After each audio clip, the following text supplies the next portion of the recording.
So, yun, what's up guys? Kung napansin nyo sa unang upload natin sa YouTube ko, ay ano pa lang yun, metal paring.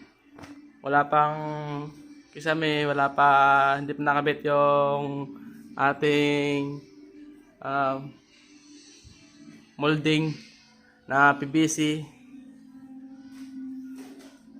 at saka yung ating welding.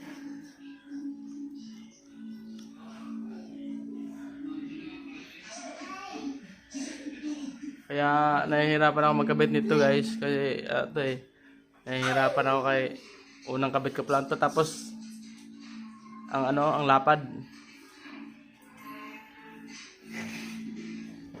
9 cm ang lapad nito. Pero okay din guys, maganda din, maganda tingnan, simple lang ba. Tapos yung electrical natin dyan, wala pang ilaw. Pero may abang na wire. Na wiringan na. Kailangan natin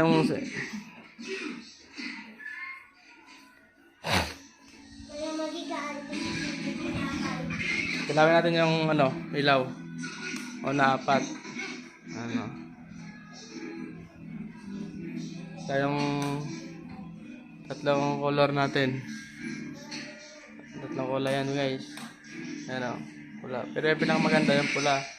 Ayan, maganda yan. Ilaw. Ayan, puti. Ayan, yung puti. Ayan na pula. Yan ang magandang kulay na pula para match sila sa welding natin. Ayan. So YouTube na yan guys. Ano ba lang yun? Metal paring. Hindi ako nakapag video habang gumagawa. Hindi ako nakakuha ng actual ko kasi mahirap mag video. Mag-isa lang akong gumagawa nito eh. Mano-mano lang. Ayan guys. Abang-abang na lang kayo sa susunod nating video.